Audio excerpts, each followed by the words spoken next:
आज की वीडियो में आप परमुटेशन कॉम्बिनेशन के कुछ प्रमेय देखेंगे। पहली प्रमेय यहाँ पे हमने लिया है कि एन पी आर बराबर है factorial R N C R. तो यहाँ पे इसका प्रूफ भी किया गया है कि आप एन पी आर की वैल्यू ले रहे हैं। एन पी आर की वैल्यू लिखेंगे फैक्टोरियल एन बटे factorial N minus R. Factorial R से आपने ऊपर नीचे गुणा कर दी है तो फैक्टोरियल आर फैक्टोरियल एन ऊपर बन गया, नीचे बनेगा factorial R factorial N minus R. Factorial R को आप छोड़ते हुए ये जो मान है ये एन सी आर का मान होता है। तो आप फैक्टोरियल आर को ऐसे कैसे लिखें और इसकी जगह आप लिखेंगे एन सी आर। तो एन पी आर बराबर हुआ factorial R into N C are.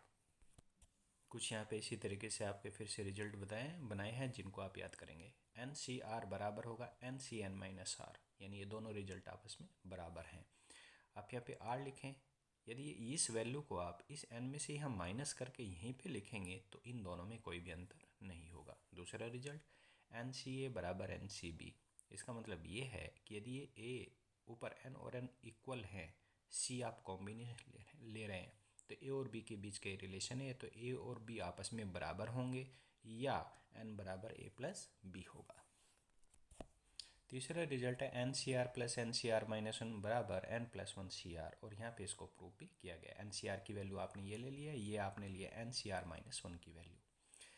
यहाँ पे आपने क्या किया, फैक्टोरियल का आर को एक्सपेंड किया, आर बाहर निकाला, फैक्टोरियल आर माइनस वन रह गया। यहाँ पे आपने क्या किया, N minus R factorial N R R minus one same है, N minus R plus one को बाहर निकालेंगे और एक वैल्यू कम रह जाएगी। वो इसमें से एक कम वैल्यू कम क्या हो जाएगी, एन माइनस आर।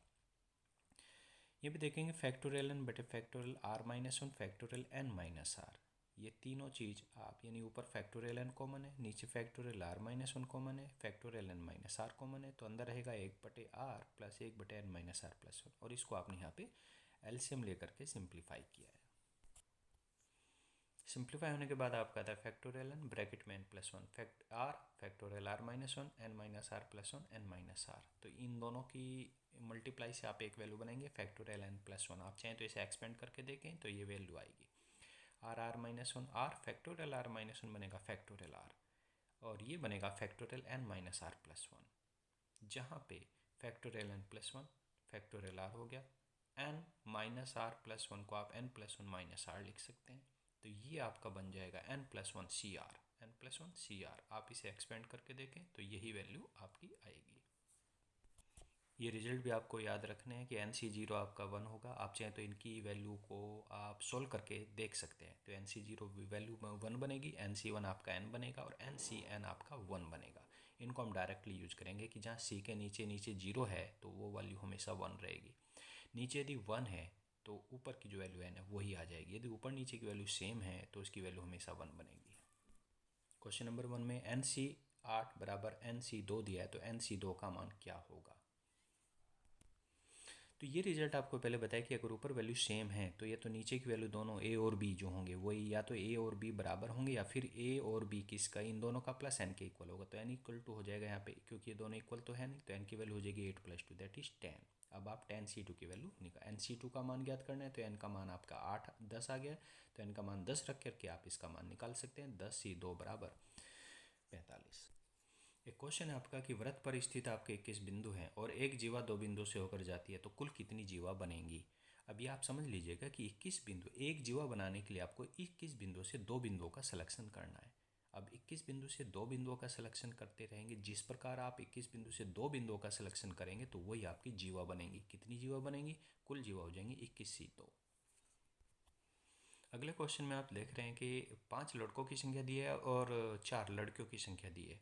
अब आपको इनमें से चुनाव जो करना है, 3 लड़के और 3 लड़कियों का सिलेक्शन करना है। अब 5 लड़कों में से भी 3 लड़के सेलेक्ट करने हैं, तो 5 में से 3 को सिलेक्ट करने के प्रकार आपके 5C3 हो जाएगा, और 4 लड़कियों में से भी 3 लड़कियों की सिलेक्शन करने के तरीके 4C3 हो जाएगा। और गुणन सिद्धांत से, क्योंकि दोनों को सिलेक्ट करना है तो गुणन सिद्धांत से इन दोनों की गुणा हो जाएगी। 5C3 × 4C3 = 40।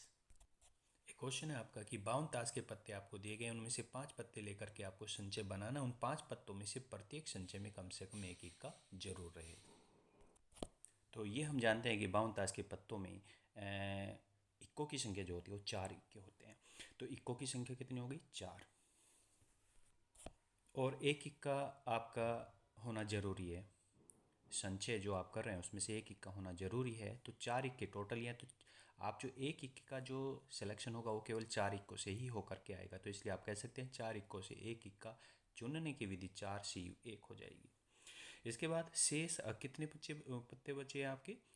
48 पत्ते बचे हैं। उन 48 पत्तों में से अब क्योंकि एक इक्का आपका फिक्स हो गया, 5 पत्तों में एक इक्का आपका फिक्स हो गया, उसके बाद कितने पत्ते और का संचय करना? 4 पत्तों का। तो शेष जो 48 पत्ते हैं उनमें से 4 पत्ते चुनने की विधियाँ आपकी हो जाएगी 48C4। अब क्योंकि दोनों ही सिलेक्शन होने हैं तो 5 पत्ते वाली कुल संचय जो बनेंगे उन दोनों की गुणा हो जाएगी 48C4 गुणा 4C1 बराबर ये।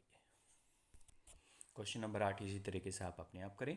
एक है क्वेश्चन नंबर, अगला क्वेश्चन है कुल पाठ्यक्रम आपके 9 हैं और 5 आपको चुनने, 2 पाठ्यक्रम आपके अनिवार्य, यानी 9 विषय हैं, 5 विषय आपको चुनने, जिनमें से बताया गया कि 2 विषय आपके अनिवार्य हैं। तो अनिवार्य पाठ्यक्रम तो 2 हो गए, तो उनमें से हम तो कोई फेरबदल कर ही नहीं सकते। तो 9 में से 2 आपके कम हो जाएंगे, यानी कुल आपके पाठ्यक्रम जो अब बचेंगे वो 7 बचेंगे। और 5 में से 2 पाठ्यक्रम निश्चित हो चुके, तो चुनने कितने हैं? 3, यानी इधर आपके 7 बच जाते हैं और इधर आपके 3 बच जाते हैं। तो शेष पाठ्यक्रम को चुनने के प्रकार हो जाएंगे 7 में से 3 चुनने की विधि। तो ये विधि हो गई आपकी 7C3 बराबर 35। ये क्वेश्चन नंबर का 7वां क्वेश्चन है, जिसमें कुल खिलाड़ी आपको बताए गए कि 17 खिलाड़ी हैं और इनमें ये बताया गया कि 17 खिलाड़ियों में से जिनमें केवल 5 खिलाड़ी गेंदबाजी कर सकते हैं। तो गेंदबाजों की संख्या कितनी होगी? 5। तो शेष खिलाड़ी कितने बचे आपके? 12। यानी कुल 17 खिलाड़ियों में से जो 5 गेंदबाजी कर सकते हैं और शेष खिलाड़ी आपके पास 12 हैं। अब 11 खिलाड़ियों का चयन करना है और 11 खिलाड़ियों का इस प्रकार आपको चयन करना है कि उनमें से 4 गेंदबाज आपके रहें, यानी 11 खिलाड़ियों का चयन होना है जिसके अंदर 4 खिलाड़ी ऐसे होने चाहिए जो गेंदबाजी करते हैं। अब ये जो 4 गेंदबाज हैं ये कहाँ से सेलेक्ट होके आएंगे? ये सेलेक्ट होंगे गेंदबाजों की संख्या से ही, जितने गेंदबाज आपके पास हैं। टोटल गेंदबाज कितने हैं? 5। और गेंदबाज कितने रखने हैं आपको? 4। तो यहाँ पे 5 गेंदबाजों से 4 गेंदबाजों के चुनने के प्रकार कितने हो जाएंगे? 5C4 बराबर 5। अब आपने 4 गेंदबाजों को चुनने के प्रकार निकाल लिए। अब ये 4 गेंदबाज आपके इस 11 खिलाड़ियों में से कम हो जाएंगे। तो 11 खिलाड़ी में से 4 गेंदबाज चुनने के प्रकार तो आपने ले ही लिए, तो 11 में से 4 चुनने के प्रकार ले लिए, बचे हुए कितने? 7 खिलाड़ी। अब ये 7 खिलाड़ी किस में से चुने जाएंगे? जो आपके शेष खिलाड़ी 12 हैं। क्यों? गेंदबाजों की संख्या से तो आप उनको चुन नहीं सकते। बचे हुए 7 खिलाड़ी जो यहाँ इस 11 में 7 बचे हुए खिलाड़ी हैं उनको आप शेष खिलाड़ी 12 से आपको चुनने होंगे। तो अब शेष जो 12 खिलाड़ी में से 7 खिलाड़ी चुनने के प्रकार हो जाएंगे 12C7, जिसकी संख्या आ गई है 792। अब टोटली 11 खिलाड़ियों की टीम के चयन की विधियां कितनी है? दोनों आपको चयन करने हैं, यानी गेंदबाज और जो गेंदबाज नहीं है शेष खिलाड़ियों में से। तो 5C4 गुणा 12C7 बराबर